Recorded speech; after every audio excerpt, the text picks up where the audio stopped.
Hello বন্ধুরা, কেমন আছো সবাই? আশা করছি তোমরা সবাই ভালো আছো আর আমি একটু ভালো আছি। গতকালকে যা ছিলাম, আজকে সকালের পর থেকে দুপুরবেলার পর থেকে একটুখানি নিজেকে শক্ত করছি। পজিটিভ কমেন্টগুলো কি নিচ্ছি, তারপরে কিছু মানুষ পার্সোনালি আমার সাথে কন্ট্যাক্ট করছে, তো সাপোর্ট লাগে অনেক সময়। বলে না, যখন না নিজেকে তুলনা করছি না, মানুষে বলে আমাকে শেরনি বলে। তো যাই হোক, বনের যখন সবচেয়ে শক্তিশালী, সবচেয়ে স্ট্রংগেস্ট জন্তুটি মানে কি বলবো আহত হয় না, তখন তারও মলম লাগানোর কাউকে প্রয়োজন পড়ে। তো আমার ক্ষেত্রেও ঠিক সেরকম হয়, মাঝে মধ্যে হয় আমার হাসি সহ্য হয় না, আমার কপালেরই আমার হাসি সহ্য হয় না। তো হয় এরকম, মাঝে মধ্যে হয় আমি ভাবি সব কিছু ছেড়ে দেবো। আচ্ছা, এই কথাটা যখন বলি না ছেড়ে দেবো, তখন সবাই এসে বলে নাটক করি আমি। আমি এটা মনে করি না, আমি জানি প্রত্যেকটা মানুষের ছোট থেকে শুরু করে বুড়ো বয়স পর্যন্ত, মানে বৃদ্ধারা পর্যন্ত, তারা রেগুলার যে ডিউটিটা করে না, সেই ডিউটির প্রতি হয়তো সেই ডিউটির জন্য কিছু হচ্ছে না, অন্য কোনো কারণে মন খারাপ, কিন্তু এফেক্টটা গিয়ে পড়ে তার সেই প্রত্যেক দিনের কর্মস্থলে, কর্মক্ষেত্রের উপরে। ঠিক আছে? যেমন ধরো কাউকে খুব ইমার্জেন্সি দরকার, ফোন তুলছে না, আমাদের রাগটা কার উপরে গিয়ে পড়ে? ফোনটার উপরে গিয়ে পড়ে। মিলিয়ে দেখবে, ফোনটার উপরে গিয়ে পড়ে। তেমনি আমার জীবনেও এরকম অনেক কিছু হচ্ছে যার প্রভাব গিয়ে পড়ে এই কাজের উপরে, কারণ এই কাজ করতে গেলে অনেক পরিমাণে এনার্জির প্রয়োজন হয়, মাইন্ড ফ্রেশের প্রয়োজন হয়। তো সেই কারণে খুব স্বাভাবিকভাবেই আমি খুব ন্যাচারালভাবে এই কথাগুলো বলি। ভালো লাগছে না, করব না, কিচ্ছু করতে ইচ্ছা করছে না, সব কিছু ছেড়ে দেবো। আমি কিন্তু জানি এই ছাড়া আমি বাঁচবো না। ঠিক আছে? কষ্ট হবে বাঁচতে, দিন কাটবে না, সময় কাটবে না, পয়সার কমতি সে তো আলাগসে। একজন আমাকে বলেছে যদি খুব পয়সার দরকার হয় বাটি হাতে করে স্টেশনে গিয়ে বসো। তাহলে বলতে হয় প্রত্যেককেই তাই করতে হবে, যে কাজকর্ম ছেড়ে দিয়ে ভাই বাটি হাতে নিয়ে স্টেশনে গিয়ে বসো। এই হচ্ছে এদের উপদেশ, এই হচ্ছে এরা কমেন্ট সেকশনের যথোপযুক্ত ব্যবহার করে এরা। ঠিক আছে? মানুষের মন খারাপ হতে নেই, মানুষের কষ্ট পেতে নেই, মানুষ কষ্ট পেয়ে একটা কথা বলবে, সেটা বললে কি হবে? নাটক করছো। এরকম নাটক আমি আমার চ্যানেল থেকে বারংবার করব। যখন যখন মনে হবে যে না দূর ভালো লাগছে না, আমি এসে বলবো ভালো লাগছে না, কারণ ওই মনের ভেতরে এক, বাইরে আর এক, ওই রকম মানুষ আমি নই। ঠিক আছে? এইবার আসি, যে আমি কন্টেন্টটা তোমাদেরকে দিয়েছিলাম, যে ভিডিওটা আর কি সকালবেলা তোমরা পেয়েছো, সেটা আমার গতকালকে রাত্রেবেলা করা ছিল। ঠিক আছে? তো আমি ওই লালবাগ কমিউনিটি পোস্ট দিয়েছে কি না সেটা দেখিনি, যেহেতু ওর চ্যানেল সাবস্ক্রাইব করা নেই তাই দেখিনি। যেহেতু ফোনদীপের চ্যানেল সাবস্ক্রাইব করা আছে তাই কমিউনিটি পোস্ট দিয়েছে, চলে এসছে আমার কাছে। তো আমি কিন্তু বলেছি যে ও দিয়েছে কিনা আমি দেখিনি, মানে লালবাগ কমিউনিটি পোস্ট দিয়েছে কিনা আমি দেখিনি, বাট ফোনদীপ দিয়েছে সেটা দেখেছি। আমি বলিনি যে ও দেয়নি। ঠিক আছে? আগে পরে হবে হয়তো। তো এই হচ্ছে বিষয়। এইবার এই লালবাগের শাশুড়ির মৃত্যুকে কেন্দ্র করে একটা বিশাল বড় খবর আমার কাছে এসছে। ঠিক আছে? ইনস্টাগ্রামের মারফতে এসছে। খুব একদম নতুন অ্যাকাউন্ট তৈরি করা হয়েছে, 0 পোস্ট, 0 ফলোয়ার, 1 ফলোয়িং, একমাত্র আমার অ্যাকাউন্টটাকে ফলো করা। ঠিক আছে? এবার সে বলেছে সে তার পরিচয় প্রকাশে অনিচ্ছুক, কিন্তু সে লালবাগের সম্পর্কে অনেক কিছু জানে। আমাকে বলল যে গতকালকে যে পোস্ট দিয়েছে, লালবাগ যে পোস্ট দিয়েছে যে ও শাশুড়ি গত হয়েছে, এটা কিন্তু গতকালকে গত হয়নি, গত হয়েছে আরও 5 দিন আগে। অর্থাৎ যেদিন ওই হয়তো ওই ছাদে গিয়ে টিনার দিদাকে দোষারোপ করছিল না, যে টিনার দিদা মারা গিয়ে সঙ্গী সাথীর অভাবের জন্য সবাইকে ধরে টান মারছে, সেই দিনই মনে হয় মারা গেছে। অথবা তার আগের দিন বলছিল লাইভ করে যে ওর শাশুড়ির অবস্থাও খারাপ, যখন তখন সংবাদ চলে আসতে পারে, খারাপ সংবাদ চলে আসতে পারে, হয়তো সেই দিনই মারা গেছে। ঠিক আছে? তো এই যে এত ফেক খবরের মধ্যে এই খবরটাকে তোমরা কি বলবে? কারণ প্রচুর ফেক খবর ছড়াচ্ছে যে টিনা নাকি বাতকুলাতে ফিরতে চায়, টিনা পুনরায় তার শ্বশুরবাড়িতে ফিরতে চায়, এইরকম খবর দিয়ে দিয়ে প্রচুর পরিমাণে ভিডিও নামছে, আর হিউজ পরিমাণে ভিউজ কিন্তু কালেক্ট করা হচ্ছে। ঠিক আছে? তো তার মাঝখান থেকে এটা কতখানি সত্য ঘটনা সেটা একমাত্র যারা কিনা এর বাড়ির আশেপাশে অথবা এর শ্বশুর বাড়ির আশেপাশে রয়েছে তারাই একমাত্র বলতে পারবে। ঠিক আছে, কতখানি এই খবরে কতখানি সত্যতা রয়েছে সেটা কিন্তু তারাই বলতে পারবে। আমি বারবার বলছি, এটা আমার কাছে ইনস্টাগ্রামে এসছে, খবর এসছে, আমি স্ক্রিনশট নিয়ে রেখেছি। সে হয়তো আনফলো করে দিতে পারে, হয়তো তার অ্যাকাউন্টও ডিলিট করে দিতে পারে, সেই কারণে আমি স্ক্রিনশট রেখে দিয়েছি। সে আমার শুভাকাঙ্ক্ষী না কুভাকাঙ্ক্ষী আমি জানি না, ঠিক আছে। আমার কাছে যে খবরটুকু আসলো আমি তোমাদের কাছে সেটা সার্ভ করলাম। অবশ্যই আমি ভিডিও করি, সে তো জানে, আমি যাতে ভিডিওর মাধ্যমে কথাটা বলি সেই কারণেই সে আমার কাছে পর্যন্ত খবরটা পৌঁছেছে। আমি আবারও বলছি, খবরটা সত্যি না মিথ্যে সেটার কিন্তু সত্যতা যাচাই করা এখনো পর্যন্ত হয়নি। যারা যদি তোমরা কেউ যদি আশেপাশে থেকে থাকো তাহলে তোমরা এই বিষয়টা নিয়ে একটু যাচাই করে যে কোনো চ্যানেলের মারফতে তোমরা খবরটা দিতে পারো, আমাকেই দিতে হবে এমন কোনো কথা নেই, ঠিক আছে। আমি এখন থেকে প্রমাণ না পাওয়া পর্যন্ত শুধুমাত্র একটা মুখের কথার উপরে ভরসা করে কখনো ভিডিও করতে চাই না। যে আমাকে এই কমেন্টটা করেছে, মানে ইনস্টাগ্রামে যেই মেসেজটা করেছে, সেও আশা করছি বুঝতে পারবে, ঠিক আছে। তো এইবার আসি, এই লালবাগের শাশুড়িকে নিয়ে কিছু কথা বলেছিলাম লালবাগকে উদ্দেশ্য করে। যেহেতু লালবাগ টিনাকে উদ্দেশ্য করে সবসময় কথা বলেছে, সেহেতু আমি লালবাগকে উদ্দেশ্য করে কথা বলেছি। আবার দর্শকরা আবার আমাকে উদ্দেশ্য করে কথা বলেছে, যেহেতু আমি আমার শ্বশুর শাশুড়িকে দেখাই না, আমার ব্লগে নাকি দেখেনি। যারা এই কথা বলে তাদেরকে বলবো, কষ্ট করে আমার ব্লগিং চ্যানেলের প্রথম দিকের ব্লগগুলো একটুখানি দেখে এসে তারপরে নিজেদের এই সুন্দর মুখখানা খুলো আর নিজেদের সুন্দর সুন্দর হাতের সুন্দর সুন্দর আঙুল দিয়ে কমেন্টগুলো করো, ঠিক আছে।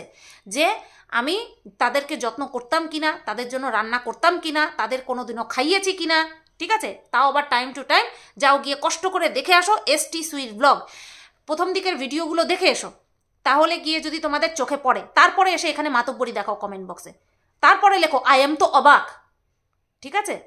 নিজে না করে কখনো সেই সম্পর্কে বলার অধিকার কারণ নেই, না আমার না অন্য কারোর। পরিস্থিতি এখন এমন হয়েছে যে এখন তাদের রান্নার লোক করে আর আমাদের রান্না আমি করি, আর সেটা কেন সেটা বহুবার বলেছি, এখানে আর দ্বিতীয়বার আওড়াবো না। তাই আমি যদি বলি হ্যাঁ আমার অধিকার রয়েছে বলার লালবাগকে, কিন্তু লালবাগের টিনাকে বলার অধিকার নেই। এই তো এখন শুনছি 5 দিন হয়ে গেছে মারা গেছে, অথচ খবর আসলো এখন, গতকালকে আমরা খবর পেয়েছি। তাহলে কতদিন হয়েছে মারা গেছে, কতদিন হয়েছে? যদি 5 দিন হয়ে গিয়ে থাকে মারা গেছে ওর শাশুড়ি, তাহলে তোমার ও তো এদিকে ওই হোয়াটসঅ্যাপের টাকা কালেক্ট করে খাট দিতে ব্যস্ত ছিল, ভাইয়ের উদ্দেশ্যে খাট দিতে ব্যস্ত ছিল। একটা এই খবরের মানে কি বলবো, সত্যতা যাচাই নিয়ে আমি একটা উদাহরণ দিই তোমাদেরকে। যে কিনা ছেলেকে তার শ্বশুর বাড়িতে রেখে দিতে পারে, অর্থাৎ ঘর জামাই করে থাকতে পারে যার ছেলে, আর যার কিনা বিন্দুমাত্র কষ্ট হয় না, হ্যাঁ, তার শাশুড়ি মারা গেলেও যে তার খুব একটা আসবে যাবে না, সেটা কিন্তু খুব সত্যি কথা।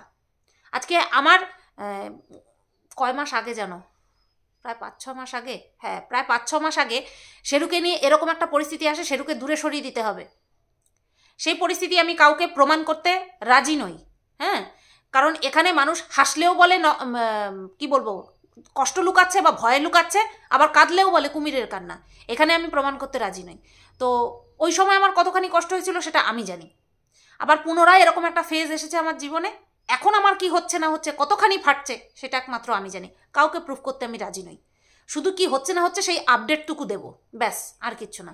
তো এই সংক্রান্ত আমার কাছে কিছু কমেন্ট এসছে, তোমাদের কাছে আমি পড়ি। সবসময় তো অন্যের কমেন্ট বক্স নিয়ে পড়ি না, নিজের কমেন্ট বক্স নিয়েও পড়ি। আচ্ছা, প্রথমেই সুদীপ্ত একটা কমেন্ট করেছিল আমাকে একজন, আমি আসলে সেই পরিস্থিতিতে নেই, আমি সব কমেন্ট দেখব, রিয়্যাক্ট করব, উত্তর দেব বা পিন করব, আমি সেই পরিস্থিতিতে নেই। তো আমাকে একজন মেসেঞ্জারে পাঠালো যে সুদীপ্ত সরকার নাকি কমেন্ট করেছে, তো আমি দেখলাম, তো সেই স্ক্রিনশটটা নিয়েছি। সুদীপ্ত লিখেছে ওই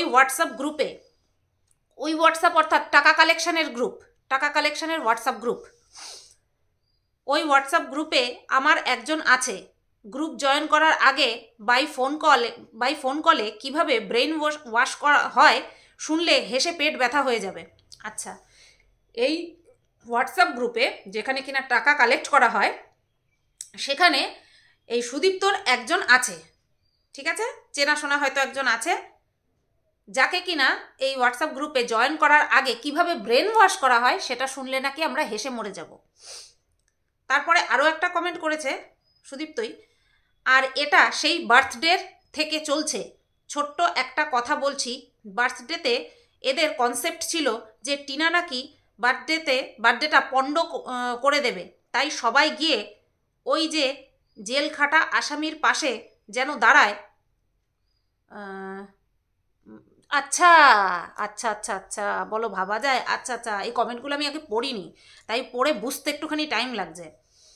আচ্ছা, টিনার ছেলের যেদিন জন্মদিন ছিল সেই জন্মদিনে ওরা ভেবেছিল যে টিনা ছেলের জন্মদিন পণ্ড করার জন্য একটা স্টেপ নেবে, আর সেই তাকে আগে থেকে আটকানোর জন্যই, ফন্দীপের পাশে দাঁড়ানোর জন্য এই হোয়াটসঅ্যাপ গ্রুপটা ক্রিয়েট করা হয়। আচ্ছা আচ্ছা, ভাবো তো কতখানি এরা ছোট মনের হলে পরে এটা ভাবে যে টিনা তার নিজের ছেলের জন্মদিন পণ্ড করার জন্য কিছু একটা করবে। কতখানি ছোট মন হলে। এরাও তো নাকি এক একজন মা, এদের তো বাচ্চা আছে, তাহলে এরা কি করে ভাবে যে একটা মা তার বাচ্চার জন্মদিন পণ্ড করার জন্য কোনো খারাপ কিছু করতে পারে? কি করে ভাবলো এরা? আচ্ছা, সুদীপ্তকে বলবো কি ভাবে ব্রেন ওয়াশ করা হয়েছে, যেটা শুনলে আমরা হাসবো বা পাবলিক হাসবে, সেটা যেহেতু তুমি এখানে উল্লেখ করেছো, তাই তুমি চাইলে নিজের থেকেও বলতে পারো, বা আমার মাধ্যমেও বলতে পারো, বা অন্য যে কোনো কাউকে চুজ করে নিয়ে তার মাধ্যমে বলতে পারো যে কিভাবে ওই হোয়াটসঅ্যাপ গ্রুপে জয়েন হতে গেলে মানুষকে ব্রেন ওয়াশ করা হয়। এই বিষয়টা কিন্তু জানিও, কারণ এখানে অনেকেই ডিমান্ড করেছে সেই বিষয়টা শোনার জন্য। এবার আমার সম্পর্কে কিছু একটা কমেন্ট এসেছে যেটা আমার ভালো লেগেছে এবং তুলেছি, আমি উত্তর দেব সেটা নিয়ে। শনিদেব কর্মফলদাতা, শনির দশা চললে ভয় পেতে নেই। শনিদেব ভালো কর্মের ফল 100% দেবেন, আবার খারাপ কর্মের ফল 100% দেবেন। তাই জীবনে সুকর্ম করে যাও। Man is maker of his own fortune, future. আচ্ছা, এক মিনিট।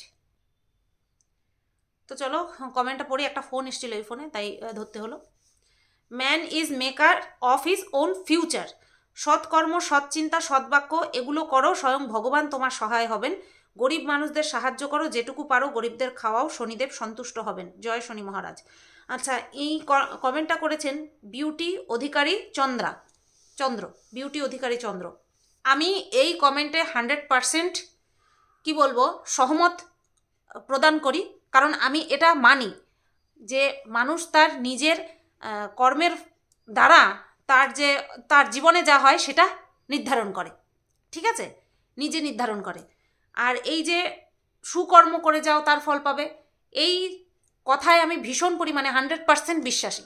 এইবার দেখা যাক কি হয়। এই কমেন্ট আমার খুব ভালো লাগলো। এটা তো আমার কন্ট্রোভার্সি চ্যানেলে কমেন্ট এসেছে, সেখান থেকে নেওয়া। এছাড়াও আমার ব্লগিং চ্যানেলে কমেন্ট বক্স ভরে গেছে আমি খারাপ হিসেবে, আমি স্বার্থপর, মানে ব্লা ব্লা ব্লা অনেক কিছুতে ভরে গেছে। নেক্সট, আচ্ছা, আমাকে বলেছে এটাকে ত্রিনা ব্যানার্জি। এই কমেন্টটা আমি স্ক্রিনশট নিয়ে রেখেছি, প্লাস এনার ইউআরএল বের করে আমি জায়গা মতন পাঠিয়ে দিয়েছি। ঠিক আছে, কারণ ইনি আমাকে থ্রেট দিয়েছে, যেটা কিনা ফিজিক্যালি, ওটাকে কি বলে, টর্চার করার থ্রেট দিয়েছে ইনি। ভয় পেয়েছো নাকি সোনা? আহা গো সোনা গো আমার, 14th জানুয়ারি ক্যালানি খাওয়ার ভয় ধরেছে মনে, তাই নাটক শুরু করে দিলে। যে হারে পাপ করে চলেছিস তোর শাস্তি অনিবার্য। তুই কে বে? তুই কে লোকের পাপ পুণ্য করার? তোর মুখের ভাষা দেখ, কালানি খাওয়ার। তুই তো 3rd ক্লাস মেয়ে ছেলে, তুই তো 3rd ক্লাস মহিলা। আমি যদি ভালো না হই আমি কাউকে খারাপ বলতে পারবো না। দেখ না, 2-3 মাস ধরে আমি কত সুন্দর আমার ল্যাঙ্গুয়েজ কন্ট্রোল করেছি, কিন্তু তোদের মতন এরকম কয়েকটা নোংরা ভিউয়ার্স আছে যারা কিনা এখনও এই ধরনের কমেন্ট করে যাচ্ছে। তো তোর কমেন্টটা কেন তুললাম জানিস? কারণ তোর ইউআরএল জায়গা মতন পাঠিয়েছি, যাতে করে তোর কান সবার আগে টানে, প্লাস যারা এই সমস্ত রটাচ্ছে তাদের কাছেও ঠিক ফোনটা যাবে। একটুখানি অপেক্ষা কর। আচ্ছা, আরেকজন লিখেছে, দেখো, এরা তোমাকে কন্ট্রোভার্সি করলেও বলবে, ছেড়ে দিলেও বলবে। আমি জানি আমি যদি বলি লোটা হাতে নিয়ে যে আমি হাঁকতে যাচ্ছি, তাহলেও বলবে। আমি জানি, সেটা ভালো মতন জানি। ওই যে বললাম, মানুষের সবসময় মতিগতি সমান থাকে না। আর মানুষের কষ্ট হলে পরে মানুষ বলে, অনেক কথা বলে, ঠিক আছে? তো এই গেল দুটো বিষয়ে কথা। একটা হচ্ছে লালবাগের শাশুড়ির মৃত্যুর কোন দিন মারা গেছে সেই নিয়ে কথা। 2 নম্বর কথা হচ্ছে সুদীপ্ত যে কমেন্ট করেছে সেইটা সম্পর্কে সত্যতা আমরাও শুনতে চাই, যে কি বলা হয়েছে। ওই হোয়াটসঅ্যাপ গ্রুপে জয়েন হওয়ার জন্য কি বলতে হয়। তাহলে ভাবছি জয়েন করি নাকি, জয়েন করেই নি। টাকা দিতে না পারি, টাকার হিসাব তো রাখতে পারবো কত টাকা ঢুকছে, কি বলো? টাকার হিসাবটা রাখতে পারবো, তাহলে তোমাদেরকে বলতেও পারবো যে এত টাকা ঢুকছে গো, এত টাকা করে ঢুকছে। আমি ভাবছি আমি জয়েন করব, সঠিক আপডেটটা তোমাদেরকে দিতে পারবো। মানুষের চোখে কত কিলো কিলো ধুলো দেওয়া হচ্ছে সেটাও তোমাদের সামনে তুলে ধরতে পারবো। একটা দিন 2টো হাঁটু বুকের কাছে নিয়ে জড়ো করে ভিডিও করেছি, ব্যাস শুরু হয়ে গেছে। মানে কন্ট্রোভার্সি করতে বসেছি বলে আমি মানুষ নই, আমার কষ্ট হতে পারে না, আর সেটা আমি দেখাতেও পারবো না। এবার আসি টিনার কথায়। পুরনো ভিডিও কেন দিয়েছিস? পুরনো ভিডিও কেন দিলি না? হ্যাঁ, চিংড়ি মালাইকারি করার ডিটেলস ভিডিওটা কি দিয়েছিলিস? আমার সঠিক মনে নেই বন্ধুরা, ও কি পুরো ডিটেলস ভিডিওটা দিয়েছিল? আমার মনে হয় ওই চিংড়ি মাছ কাটা পর্যন্ত, ওই চিংড়ি মাছ কাটতে কাটতে যে চিংড়ি মাছের মতন ওরাই যে লাফাচ্ছিল ননদ বৌদি মিলে, ওইটুকুই মনে হয় দেখিয়েছিল। চিংড়ি মাছ বলেছিল যে ডিটেলস ভিডিওটা আমি পরে দেব। তো কেন পুরনো ভিডিও দিলি? পুরনো ভিডিও কেন দিলি? রিআপলোডেড না, তবু পুরনো ভিডিও কেন দিলি? আরে মানে যদি তোর হাতে ভিডিও না থাকে, বসে পড়, চেয়ার নিয়ে একটা বন জঙ্গলে বসে পড়, একটা কন্ট্রোভার্সিমূলক ভিডিও করে ছেড়ে দে, ঠিক আছে? শুনলাম তুই কাকে কাকে স্ট্রাইক দিয়েছিস। একজনের ভিডিও লিঙ্ক আমার কাছে আসলো, জীবনে তার ভিডিও দেখি না। না, খুব গুণের কথা নয় যে তার ভিডিও দেখি না, সে আমি যে তাকে দেখব আমার রুচিতে বাধে তার ভিডিও দেখা নিয়ে, ঠিক আছে?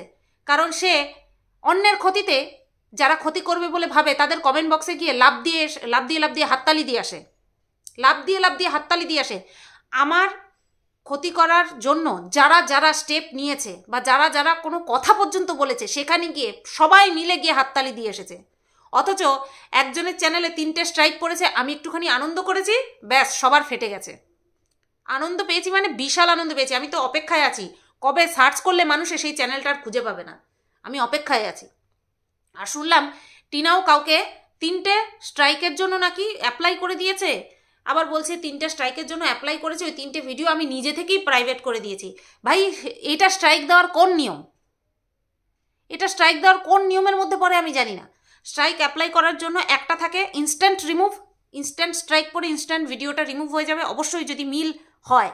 মানে স্ট্রাইকের জন্যও তো একটা ফর্ম থাকে, সেই ফর্মটা ফিল আপ করার পরে যা রিকোয়ারমেন্ট থাকে সেগুলো যদি সম্পূর্ণ হয়, তাহলে গিয়ে পরে ওই সঙ্গে সঙ্গে আর কি ভিডিওটা রিমুভ করে দেবে ইউটিউব থেকে, প্লাস স্ট্রাইকও একটা পড়ে যাবে। আর 7 দিনের জন্য একটা রিমুভাল রিকোয়েস্ট থাকে। তো টিনা কি করেছে জানি না, ইনস্ট্যান্ট স্ট্রাইকের জন্য অ্যাপ্লাই করেছে নাকি রিমুভাল রিকোয়েস্ট করেছে জানি না। যদি রিমুভাল রিকোয়েস্ট করে থাকে তাহলে ভাই না করলেই ভালো ছিল, আমার জানা নেই। ওই লিঙ্ক আসলো যে ভিডিওটার, যাকে দিয়েছে তার ভিডিওটা গিয়ে দেখলাম, এই দিয়ে দে সব দিতে থাক, স্ট্রাইক দিতে থাক। কেউ কাউকে এখন আর ছাড়ে না, আমি সেটাই দেখছি। মানুষের কষ্ট হলে দুপোটা চোখের জল পর্যন্ত ফেলার উপায় নেই, কেউ কাউকে ছাড়ছে না। তাহলে তুই কেন ছাড়বি? আজকে টিনাকে কতদিন ধরে শুনতে হয়েছে, ডাইনি মা কি করে ছেড়ে আসলো, হ্যাঁ না তেনা, কতদিন ধরে শুনতে হয়েছে? শুধু ইগনোর করে গেছে, আর কিচ্ছু না। এখন ওইদিকে কি বলছে, ওইদিকে ফন্দীপ কি বলছে, সিঁড়ির রেলিং নাই, আমাদের তো সিঁড়ির রেলিং নাই। ইস কি নির্লজ্জ গো, মানে বাবা হিসাবে অনেক পরে, এ তো মানুষ হিসেবেই একেবারে নিকৃষ্ট। খাট চলে এসছে, এবার বলছে আমাদের তো ছাদের রেলিং নাই। রেলিং একদম জায়গা মতন গুজে দিয়ে আসে যেন দর্শকেরা, একদম রেলিংয়ের যেই জায়গা, প্রাপ্য যেই জায়গা, সেই জায়গায় যেন গর্ত করে ঢুকিয়ে দিয়ে আসে, তাহলে যেন মনে থাকে সবসময় এই তো রেলিং গুজে দিয়ে গেছে। আমি আশা করছি তোমরা বুঝতে পারছো যে আমি কি বলতে চাচ্ছি। যাও গিয়ে রেলিং পুঁতে দিয়ে আসো। ওই হোয়াটসঅ্যাপ গ্রুপে অনেক টাকা, কোটি টাকা জমে গেছে, লক্ষ ভিউয়ার্স টাকা দিচ্ছে, তো লক্ষ লক্ষ ভিউয়ার্স যদি টাকা দেয় তাহলে তো কোটি কোটি টাকা হবেই। তাহলে সেখানে শুধু রেলিং কেন, বাঁধানো একেবারে কি বলবো, পুকুর ঘাট করে দিয়ে আসো ওদের বাড়িতে। গ্রামের ছেলে না, সহজ সরল গ্রামের ছেলে পুকুরে ডুব মারবে, তার জন্য কি দরকার, বাঁধানো পুকুর দরকার। তোমরাও গিয়ে গিয়ে ডুব মেরে আসবে। কি নোংরামো চলছে, টাকা কালেক্ট করে কাকে দিচ্ছে, তাও কোনো কি বলবো অনাথ আশ্রমে দিত, সবাই মিলে টাকা কালেক্ট করে কোনো নিডি পিপলদের দিত, রাস্তার পাশে বাস করছে যাদের, এই কড়া শীতে তাদের কম্বল দান করতো, তাহলেও মানা যেত। দিচ্ছে কাকে, যে অলরেডি লাখপতি, তার হাতে তুলে দিচ্ছে। কি মানে এর কি মানে? এর থেকে মনে হয় এরকম হোয়াটসঅ্যাপ গ্রুপ খুলে টাকা কালেক্ট করে প্রিয়াকে দিলে ভালো হয়, যদি ওর দরকার থাকে তো। এমন না চাইলো আর দিয়ে দিলাম কোনো কিছু সার্চ না করে, সেটা কাউকেই করা উচিত না। এদেরও চোখের জল তো না ওই প্যাচ কাটা কল থাকে না, যে জল পড়তেই থাকে বন্ধ হয় না, তো সেই চোখ তো না ও প্যাচ কাটা কল। তো চলো সবাই ভালো থেকো, সুস্থ থেকো। ভিডিওটা কেমন লাগলো অবশ্যই কমেন্ট করে জানিও। আর সুদীপ্তকে বলছি, সুদীপ্ত সরকার, তাকে বলছি কি এমন হাস্যকর কথা, আমরাও একটু শুনতে চাই আর হাসতে চাই। জীবনে হাসির বড্ড অভাব, একদিন হাসলে দ্বিতীয় দিন ঠ্যাং ছড়ে এক আনতে হয়, এমন অভাব হাসির। চলো টাটা।